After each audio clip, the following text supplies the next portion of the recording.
उत्तराखंड में अगले साल हरिद्वार में अर्धकुंभ होना है, जिसकी तैयारियां जोरों शोरों पर है। सियासी बयानबाजी भी तेज हो गई है। कभी बीजेपी रहे पूर्व विधायक ने कांग्रेस में आने पर एक ऐसा बयान दिया जिससे कई तरह के सवाल उठ गए। नमस्कार, आप देख रहे हैं न्यूज स्पेशल और मैं हूं आपके साथ निशि भाटिया। हरिद्वार में होने वाले अर्धकुंभ में अभी समय है, लेकिन उससे पहले ही उत्तराखंड की राजनीति में कुंभ को लेकर संग्राम छिड़ गया है। कांग्रेस नेता राजकुमार ठुकराल के एक बयान के बाद सियासी पारा चढ़ गया है। भाजपा इसे आस्था का अपमान बता रही है, तो कांग्रेस के वरिष्ठ नेता हरीश रावत ने भी ठुकराल के बयान का बचाव करते हुए नई बहस छेड़ दी है। आखिर क्या है पूरा मामला? क्यों कुंभ की तैयारियों के पीछे शुरू हुई ये सियासत? आखिरकार इसके पीछे की वजह? इन सब के लिए ये रिपोर्ट देखिए। फरवरी 27 मंचासी जितने भी मेरे नेता हैं, इनसे भी निवेदन कर रहा हूं, चीफ सेक्रेटरी को मिलो, पुलिस के महानिदेशक डीजीपी साहब को मिलो और गृह सचिव को मिलो। 15 जनवरी से कुंभ अर्ध कुंभ का मेला हरिद्वार में, और अर्ध कुंभ के मेले में सत्ता पाने के लिए कोई भी अप्रिय घटना ये लोग करवा सकते हैं। जिनकी सत्ता है, ये उत्तर प्रदेश और उत्तराखंड की सत्ता पर काबिज होने के लिए इनके लिए 10, 20, 50 अगर हिंदू मर भी जाए तो इनको कोई फर्क नहीं पड़ता। जो गाय को गाय माता कहते हैं, गाय को गाय माता कहने वाले हिंदुस्तान ब्राजील के बाद नंबर 2 पर गाय बीफ का एक्सपोर्टर है। जब उत्तराखंड के लोग दिल्ली जाते हैं तो रास्ते में होटल पड़ते हैं, मोगा, वहां आप लोग खाना खाते हैं तो आप वेटर से कहते हैं मेन्यू लाओ, और मेन्यू में आप देखते हैं दाल मखनी, शाही पनीर, इसको खा लो। लेकिन भारतीय जनता पार्टी की पूरे देश में जहां जहां सरकारें हैं, वहां 5 सितारा और 7 सितारा होटलों में जब आप मेन्यू मंगाएंगे तो बीजेपी की सरकारों में जो ये 5 सितारा होटल है, इनके मेन्यू में बीफ, गाय का मांस। उनको ज्यादा अनुभव है उनकी रणनीति का, भाजपा की, और लोग कहते हैं इस बात को कि लोगों का मानना है कि पहले भी इस तरीके के वाक्य हुए हैं और उन वाक्यों का राजनीतिक लाभ उठाया गया है। अब उन्होंने, यदि ठकुराल जी ने कहा है तो काफ़ी समय भाजपा में रहे हैं तो उनको कुछ जानकारियां होंगी, उसी के आधार पर उन्होंने कहा है। के आरोपों को सिरे से खारिज करते हैं। ऐसा कुछ नहीं है, पहले भी यहाँ कुंभ हुए हैं और अब भी कुंभ होगा। ये अर्ध कुंभ है और ये कुंभ बहुत बढ़िया वातावरण में संपन्न होगा। बेहतर व्यवस्था हम लोग वहाँ पर कर रहे हैं, और जिस तरह वो पैनिक फैलाना चाहते हैं, माहौल बिगाड़ना चाहते हैं, निश्चित तौर पर वो दुर्भाग्यपूर्ण है। और कांग्रेस के लोगों को बाज आना चाहिए। जब जब उत्तराखंड के हितों की बात आती है, कहीं ना कहीं वो नकारात्मक बात करते हैं। और ठुकराल तो स्वयं बीजेपी के कार्यकर्ता रहे हैं और इस सनातन की लाइन पर उन्होंने पूरी राजनीति की है, लेकिन कांग्रेस में जाकर उनका हृदय परिवर्तन इतना जल्दी हो जाएगा, ऐसे मुझे उम्मीद नहीं थी। और उनको ये नहीं भूलना चाहिए कि उनको भी उत्तराखंड में ही रहना है। आगे चल के भविष्य में पता नहीं क्या क्या परिवर्तन आते हैं, उन परिवर्तनों में वो कहाँ कहाँ जाते हैं। तो सब जगह ऐसी बातें बदलते रहेंगे तो लोग कैसे उनको गंभीरता से लेंगे। अब राजकुमार ठुकराल जी पहले तय करें कि वो हिंदुओं के साथ है कि मुसलमानों के साथ है, तब इसकी चर्चा करेंगे। भारतीय जनता पार्टी कभी किसी भी हिंदू की हत्या कभी कराती नहीं है, ना इसकी हम कल्पना भी करते हैं। भारतीय जनता पार्टी सभी हिंदुओं का सम्मान करती है और भारतीय जनता पार्टी कुंभ स्नान में आने वाले सभी श्रद्धालुओं का स्वागत। तो अर्धकुंभ पर बयान से सियासी घमासान तक का सफर आप समझ सकते हैं, क्योंकि अर्धकुंभ को लेकर अब सियासत गरमाना शुरू हो चुकी। सियासत अर्धकुंभ की तैयारियों पर नहीं हो रही है, बल्कि बयान पर हो रही है। अर्धकुंभ को भारतीय जनता पार्टी साजिश में बदलना चाहती है, और आखिरकार क्या कुछ इसके पीछे इसका संदर्भ रहा है, इसके पीछे क्या कुछ मानसिकता भरा ये सवाल रहा है, क्या है इसके पीछे की सोच, इस पर हम लोग बातचीत करेंगे। और इस पर बातचीत करने के लिए प्रभा बदूनी भारतीय जनता पार्टी की प्रवक्ता हमारे साथ जुड़ेंगी और साथ ही साथ आशीष नौटियाल कांग्रेस पार्टी के नेता हैं, वो भी हमारे साथ जुड़ चुके हैं। सीधे बातचीत करेंगे। आशीष नौटियाल जी के पास में आना चाहूंगी। आशीष नौटियाल जी, जानना चाहूंगी राजकुमार ठुकराल ने आखिरकार ऐसा बयान क्यों दे दिया है? क्या भाजपा की मानसिकता है? क्यों अर्धकुंभ में साजिश करवाई जाएगी? क्यों ऐसा सोचा जा रहा है?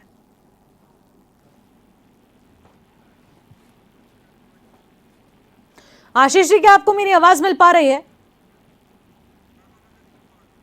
ठीक है, तो आशीष जी तक शायद मेरी आवाज नहीं पहुंच पा रही है। प्रभा जी, मैं तब तक आपसे सवाल लेना चाहूंगी। प्रभा जी, क्या आपको मेरी आवाज मिल रही है?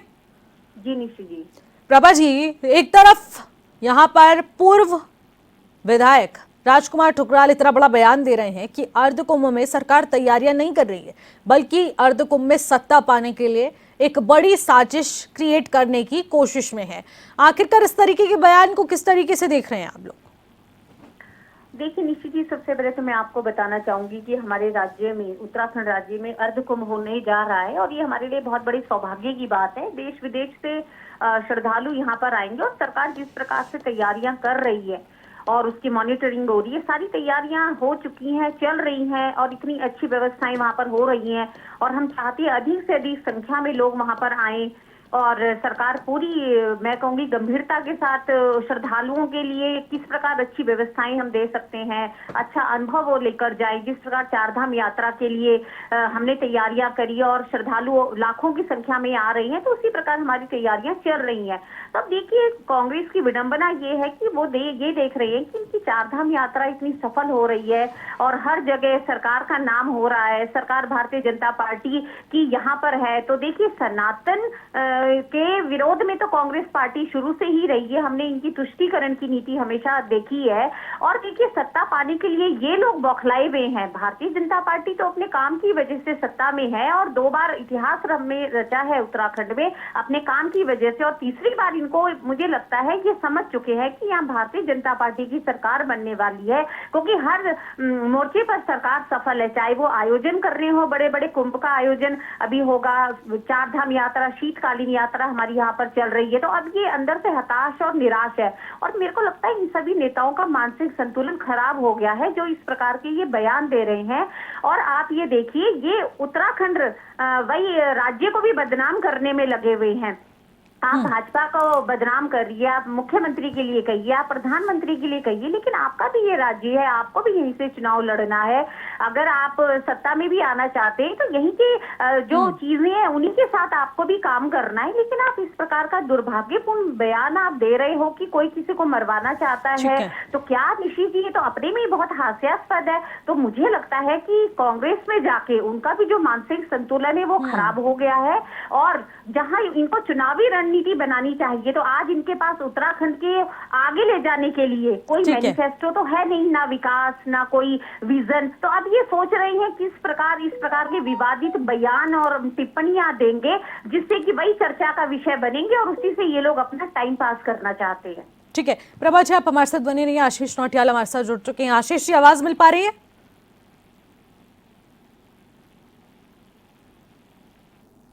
आशीष जी, क्या आपको मेरी आवाज मिल पा रही है?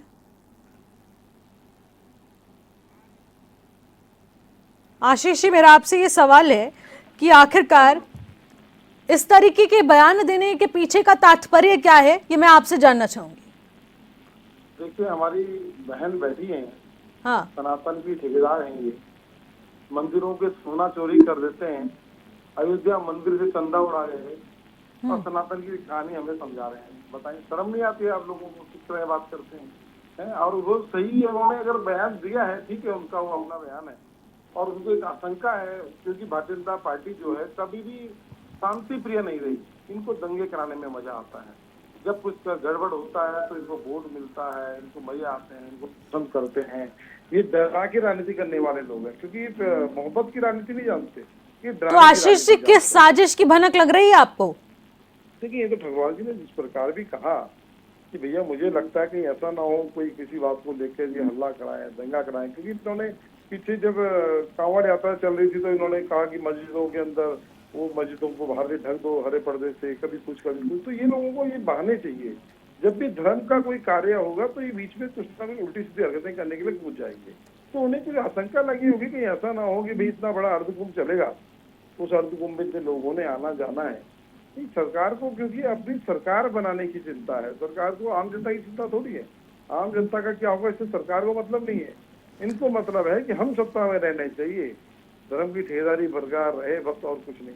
तो इसलिए उन्हें आशंका लगी होगी कि भैया ढंग से कराना है अर्धकुंभ को। कोई भी जो है, जैसे कई बार हमने देखा कहीं कहीं भगदड़ मचवा देते हैं, कहीं कुछ करते हैं। सुरक्षा इनकी, अभी आप देखें, आप केदारनाथ की आप बात कर रहे थे, 4 धाम की बात कर रहे थे। 4 धाम के अंदर इतनी अवस्था है कि आदमी 8-8, 10-10 घंटे भी लाइन में लग कर दर्शन नहीं कर पा रहा है। वहाँ भी ठेकेदारी चल रही है इनकी। वहाँ आप चंदा दो और दर्शन करो, आप पैसा दो, QR कोड में दो, आप VIP का कोटा अलग चल रहा है, तो उस प्रकार से दर्शन करा रहे हैं। वहाँ आम आदमी के लिए तो भगवान के द्वार में भी ये बीच में बैठ गए कि हम दर्शन भी नहीं करने देंगे। तो इस तरह के प्रकार के लोग हैं जो भगवान को भक्तों से मिलने नहीं दे रहे, उसके बीच में भी पैसा आ गया, तो बताएं फिर देश का क्या हाल होगा। ये जो निजी आपदाएं ऐसी थोड़ी आ रही है, तो भाजपा के कर्म है जिसकी सजा पूरा देश भुगतता है। आप बोल रहे हैं आशीष जी कि वो धर्म के नाम पर इस तरीके से वोट मांगते हैं या फिर धर्म के नाम पर राजनीति करते हैं। अगर वो हिंदुत्व के बारे में बात कर रहे हैं और तो आपने ऐसा क्यों कहा? क्योंकि यहाँ पर राजकुमार ठुकराल ये भी कह रहे हैं कि इनके लिए तो कोई बड़ी बात नहीं है, अगर 10 से 15 संत को मारना भी पड़ जाए तो इनके लिए कोई बड़ी बात नहीं है। ऐसा क्यों कहा जा रहा है? इस तरीके के बयान देने का मतलब क्या है? देखें, धर्म के ठेकेदार हैं, ये तो हम आपको बता चुके हैं। अब धर्म का ठेका कब मिलेगा? जब जो है हिंदू धर्म पे खतरा बनेगा। हिंदू धर्म पे अगर कोई हिंदू को मारेगा तो इनको मजा आएगा, ये कहे देखो जी मार दिया हिंदू को, ये हम नहीं रहेंगे तो ये तो क्या नहीं क्या कर देंगे, कहीं पता लगा कांग्रेस आ गई तब तो पता नहीं क्या होने वाला है। तो ये ठेकेदारी कर रहे हैं और इस ठेकेदारी की वजह से हमें आशंका है कि भाई ये लोग, क्योंकि देखो अगर मुस्लिम मरेगा ना तो भाजपा कमजोर होगी। भाजपा मजबूत तब होती है जब हिंदू मरता है, तब ये फैलाते हैं देखो कैसे मार दिया, ये देखो ये आ गया वो आ गया। ये काम है इनका काम विकास का तो कोई काम करना नहीं है इन्होंने। आप बताएं ना, अमेरिका में रोज लताड़ रहा है, रोज बोल रहा है कि भैया मैं तो मोदी का भविष्य एक खत्म कर दूंगा, है राजनीतिक कैरियर खत्म कर सकता हूँ। कितने टैक्स लग रहे हैं हमारे ऊपर, नए नए टैक्स लगाए जा रहे हैं। तो लेकिन आशीष जी, नीति भी नहीं है, देश की नीति नहीं है, तो नीति है क्या मोदी जी की, बताओ ना। ठीक है, लेकिन आशीष जी अभी आप बोल रहे हैं कि विशेष वर्ग को लेकर सरकार हमेशा माहौल बनाने की कोशिश करती है, अब अर्थ को मैं तो फायदा जरूर उठाया जाएगा। लेकिन अगर वो धर्म पर राजनीति कर रहे हैं तो आप इस तरीके के बयान देकर क्या बचने की कोशिश कर रहे हैं? ये बयान भी तो सनातन विरोधी ही है ना। आती हूँ आशीष जी आपकी बात। बहुत बहुत शुक्रिया फिलहाल प्रभा जी और आशीष जी, आप दोनों का हमारे साथ जुड़ने के लिए। फिलहाल ये रुकते एक छोटे से ब्रेक के लिए और ब्रेक के बाद जो लौटेंगे आप सब बने रहेगा। ब्रेक के बाद एक बार फिर से आपका स्वागत करते हैं न्यूज स्पेशल में। और अर्धकुंभ के बयान पर जो इस वक्त सियासत गर्मा चुकी है, आखिरकार इसको लेकर क्या कुछ बयानबाजी का दौर चल रहा है, इस पर ज्यादा जानकारी के साथ योगेश आर्य हमारे संवाददाता सीधे न्यूज रूम से लाइव जुड़ रहे हैं। योगेश, अर्धकुंभ पर एक तीखा बयान देखने को मिलता है, आखिरकार किस साजिश की बू कांग्रेस को आ रही है? देखिए, बिल्कुल ये अल्मोड़ा का मामला है जहां एक जनसभा को संबोधित जो है पूर्व विधायक राजकुमार ठुकराल कर रहे थे और उस वक्त उन्होंने कहा कि फरवरी 2027 में जिस तरह से जो है अर्धकुंभ होना है और ऐसे में जो है इसमें बड़ी साजिश हो सकती है, इसलिए जो कांग्रेस के शीर्ष नेतृत्व है उनको जो है प्रदेश में बड़े अधिकारियों से मिलना चाहिए। उन्होंने सीधे तौर पर मुख्य सचिव और DGP से मुलाकात करने की बात की। उन्होंने कहा कि जो फिलहाल सत्ता पर काबिज लोग हैं वो सत्ता पाने के लिए जो है कहीं ना कहीं इस चीज़ का इस्तेमाल कर सकते हैं, हिंदुओं की मौत करा सकते हैं, तो ये उनके लिए कोई बड़ी बात नहीं है। इस तरह से उन्होंने बयान दिया और बयान गाय माता को लेकर भी दिया। उन्होंने कहा कि इसके बीफ को लेकर के अगर देखा जाए तो दूसरा बड़ा देश है जो एक्सपोर्ट इंपोर्ट करने का काम हो रहा है यहाँ से, तो उस पर भी उन्होंने बड़े आरोप लगाए। और ये आरोप को देखकर जिस तरह से लगातार इस पर सियासी बवाल छिड़ा, तो उसी बीच जो है हरीश रावत ने भी इनका समर्थन किया। उन्होंने कहा कि भारतीय जनता पार्टी में रहे हैं तो उन्होंने कहीं ना कहीं इन चीज़ों को वहाँ पर देखा होगा कि आखिरकार भारतीय जनता पार्टी क्या कुछ करती है, तो इसलिए शायद हो सकता है उन्होंने चिंता जाहिर की हो। तो इस पर जो है पूरी तरह से सियासी घमासान छुड़ गया है। हालांकि जो भाजपा है उनका साफ तौर पर कहना है कि हिंदू के साथ हैं या मुसलमानों के साथ हैं, ये कहीं ना कहीं राजकुमार टुकराल को बताना होगा, क्योंकि बीजेपी हिंदुओं का सम्मान करती है, उनको मरवाने का काम नहीं करती है। जिस तरह से आरोप लगाया जा रहा है, ये आरोप गलत है और सरकार जो है कुंभ को लेकर के पूरी तैयारियां कर रही है। वहाँ पर जिस तरह से भव्य दिव्य कुंभ हो, उसके लिए पूरी तैयारियां की जा रही हैं। जो वहाँ पर संत हैं उनसे भी बातचीत की जा रही है, उनसे भी जो है पूरी जानकारी ली जा रही है कि किस तरह से वहाँ पर तैयारी करनी है। तो उसके लिए अलग से बजट भी जो है वो जारी हो चुका है।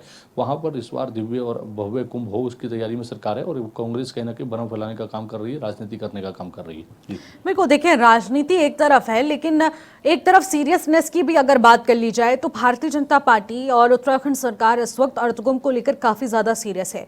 मुख्यमंत्री पुष्कर सिंह धामी भी लगातार बैठकें कर रहे हैं और बैठकों के जरिए समाधान निष्कर्ष तक पहुंचा जा रहा है कि किस तरीके से अर्धकुंभ को भव्य दिव्य रूप दिया जाए, हर तरह की सुविधाएं वहां पर उपलब्ध कराई जाएं। तो आखिरकार इसी बीच क्या ये चीजें संभव हैं? क्योंकि एक तरफ कांग्रेस पार्टी के नेता, बड़े नेता और पूर्व मुख्यमंत्री हरीश रावत भी इस बयान का समर्थन करते हैं और कहते हैं कि वो कहीं ना कहीं बीजेपी में रहे हैं, उन्हें विचारधारा पता है बीजेपी की कि आखिरकार वो किस तरीके से सोचते हैं और सत्ता पाने के लिए वो किस हद तक गुजर जाते हैं।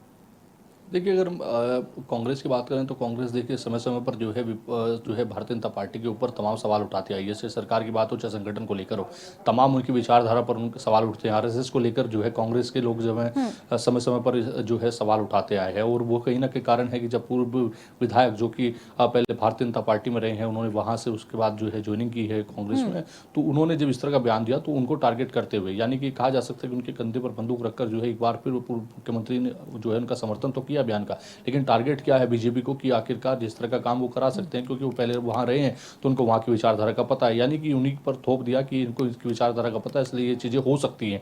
लेकिन अगर देखें तो सरकार चाहे जो है हम पूरी तरह से देखें तो मुख्यमंत्री पुष्कर सिंह धामी इस पूरे प्रकरण को लेकर के पूरे संजीदा है। समय समय पर बैठक की जा रही है, समीक्षाएं हो रही है कि आखिरकार जो है दिव्य कुंभ को करने के लिए किस तरह से हमें प्लानिंग करनी है।